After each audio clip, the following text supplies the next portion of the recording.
Wesh l'équipe, salut chat, j'espère que vous allez bien. Pour ma part, ça va plutôt bien. J'ai passé le cap des 20 ans. À part ça, tout va bien.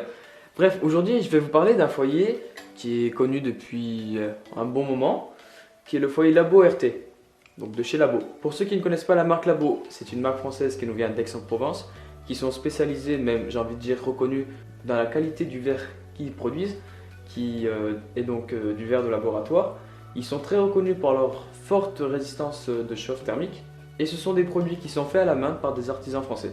Bref, je vais arrêter de blablater, je vais vous laisser découvrir ce foyer et on va en venir juste après pour les points positifs et négatifs qu'il pourrait y avoir. Premièrement, le foyer est fourni dans cette boîte blanche constituant la marque Labo, en bleu, blanc et rouge, donc à ne pas oublier que c'est une marque française. L'intérieur est constitué d'une mousse de protection pour les compartiments du foyer qui est hyper épaisse, qui enveloppe parfaitement le foyer pour une protection optimale du Labo RT. Si vous le recevez dans un mauvais état, c'est que vous avez vraiment la poisse car c'est impossible vu comme il est protégé. Le foyer est constitué de deux parties, c'est-à-dire le foyer en lui-même, ainsi que sa coupelle, donc son réservoir de tabac, qui sans lui vous ne pourrez pas fumer. Parlons du foyer en lui-même, on est sur du verre de laboratoire. Le verre qu'on a une bonne épaisseur, mais reste en soi fragile car c'est du verre. Il possède les mêmes dimensions qu'un foyer Saphir Hotshot RT, sauf que le Labo RT est légèrement plus grand, tout en y retrouvant notre marque Labo gravée au centre du foyer, ce qui lui donne vraiment de la gueule. Comme vous le voyez, cette coupelle dispose de pas mal de trous pour un super passage d'air, donc on est sur 12 trous exactement pour un grammage qui peut aller de 10 à 13 grammes.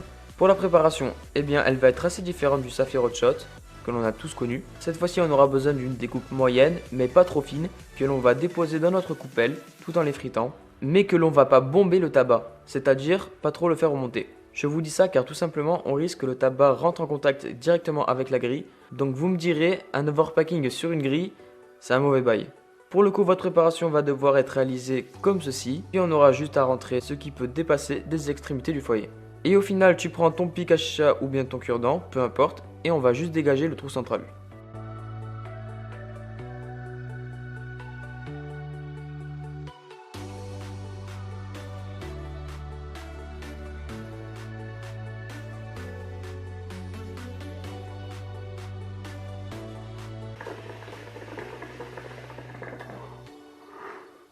Me revoilà pour les points positifs et négatifs les gars.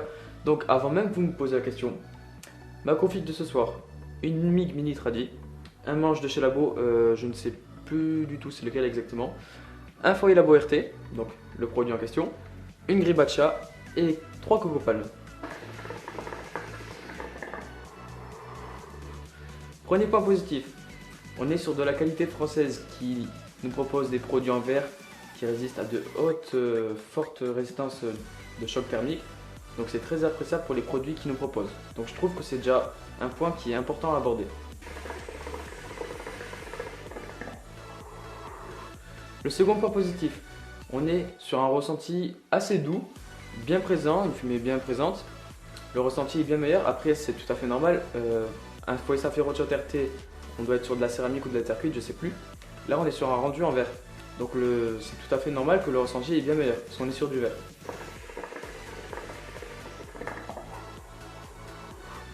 Troisième point positif, on va parler de la coupelle. Donc cette coupelle elle est assez intéressante, car déjà si on la casse, on peut en racheter une pour de 10 euros. Cette coupelle elle est fournie, enfin elle est composée de 12 trous, donc pour une superbe aération, pour un bon airflow. On a un petit trou central, donc cette fois-ci, sur cette préparation-là, on aura juste à dégager le trou central, alors que sur le foyer Saphir Hotshot RT, on ne pouvait pas. Je peux également dire que quand on va poser notre système de chauffe type cheminée, c'est vrai qu'il y a eu ce problème sur le Saphir Hotshot RT qu'il y avait tendance à avoir la tremblote, c'est-à-dire que tu fais un mauvais geste du foyer, ça pouvait tomber la grille. Donc on a tous connu, enfin moi en particulier, j'ai connu ce problème où les charbons ils tombent sur le lino, donc la daronne à côté elle était pas contente, tu vois. Mais on ne retrouve plus le problème sur ce foyer là. Donc ça c'est très intéressant, c'est très appréciable j'ai envie de dire. Donc là on est sur une grille qui ne bouge pas du tout. Donc ça c'est cool.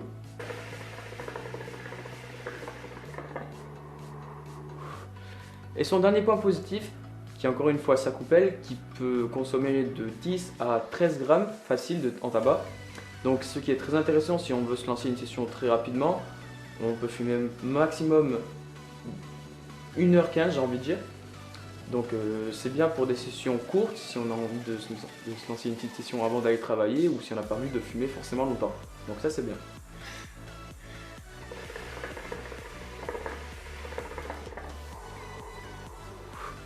Donc à présent on en vient au point négatif. Donc le premier, je pense qu'on va pas se le mentir, il est au prix de 30 euros. Vous me direz c'est cher, je suis d'accord avec vous. Mais après il faut voir le côté des choses, c'est que c'est un foyer en verre et qui dispose de meilleurs avantages que le foyer Safiro RT. Bon, certes c'est cher, mais je préfère fumer sur ce foyer-là, déjà qu'il est plus beau esthétiquement et il a de meilleures performances. Mais en ce moment même, le foyer Labo RT est au prix de 19,99 € si je ne vous dis pas de bêtises. Donc moins 25% sur leur site, donc Labo. Donc si vous voulez vous le procurer, c'est le moment parce que je pense que c'est un foyer qui va partir très rapidement. Voilà, donc c'est un petit avantage pour vous.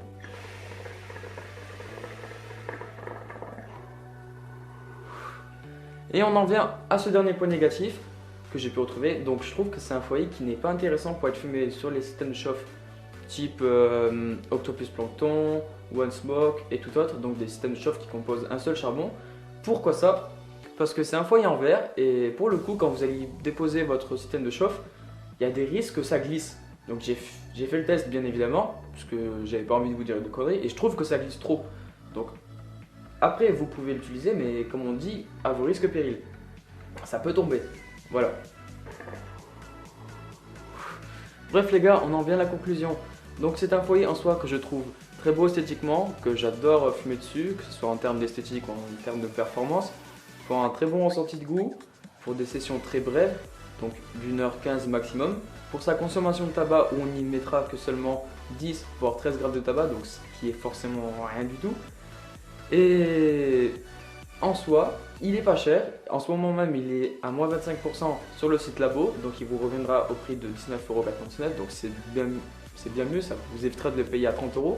Donc si cette conclusion ou si ce test vous aura fait kiffer, franchement je vous invite à l'acheter parce que je le trouve merveilleux. Et comme vous le voyez, il fume parfaitement bien. Après, tout est dans la préparation.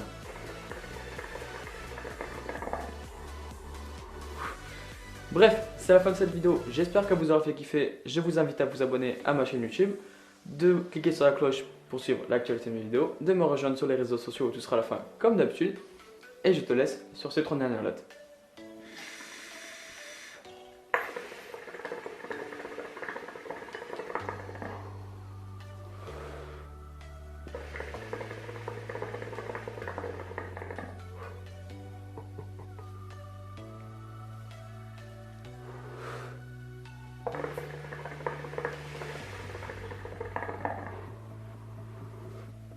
Ciao les gars.